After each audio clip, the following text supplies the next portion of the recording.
నేను ఇల్లు కట్టుకున్నాను, నన్ను దేవుడు ఆశీర్వదించాడు అని చెప్పద్దు. మీ కాలనీలో నువ్వు ఒక్కడే ఇల్లు కట్టావా? వెంకటరమణ గారు కట్టారు, నారాయణ గారు కట్టారు, ఇంకొక ఆయన కాసిం గారు కట్టారు, ఖాదర్ సాబు గారు కట్టారు. మరి వాళ్ళని ఎవరు ఆశీర్వదించినట్లు? దయచేసి గమనించాలి.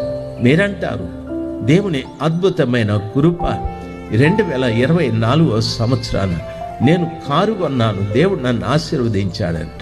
నీ పిచ్చి కానీ, నువ్వేనా కారు కొనింది ఊర్లో? నీకంటే ముందు ఎంతమంది కొన్నారు కార్లు? దయచేసి గమనించాలి. ఒక్కొక్కరికి 3-4 కార్లు ఉన్నాయి. నీకు అసలు అర్థం కావడం లేదు. కారు ఆశీర్వాదం కాదు, ఇల్లు ఆశీర్వాదం కాదు, పొలం ఆశీర్వాదం కాదు, బంగారం ఆశీర్వాదం కాదు. దయచేసి నేను ఇల్లు కట్టుకున్నాను, నన్ను దేవుడు ఆశీర్వదించాడు అని చెప్పద్దు. మీ కాలనీలో నువ్వు ఒక్కడే ఇల్లు కట్టావా? వెంకటరమణ గారు కట్టారు, నారాయణ గారు కట్టారు, ఇంకొక ఆయన కాసిం గారు కట్టారు, ఖాదర్ సాబు గారు కట్టారు. మరి వాళ్ళని ఎవరు ఆశీర్వదించినట్లు?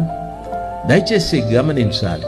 మీరంటారు దేవుని అద్భుతమైన కృప 2024 సంవత్సరాన నేను కారు కొన్నాను, దేవుడు నన్ను ఆశీర్వదించాడంట. నీ పిచ్చి కానీ, నువ్వేనా కారు కొనింది ఊర్లో?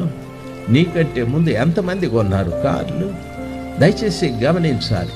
ఒక్కొక్కరికి 3-4 కార్లు ఉన్నాయి. నీకు అసలు అర్థం కావడం లేదు.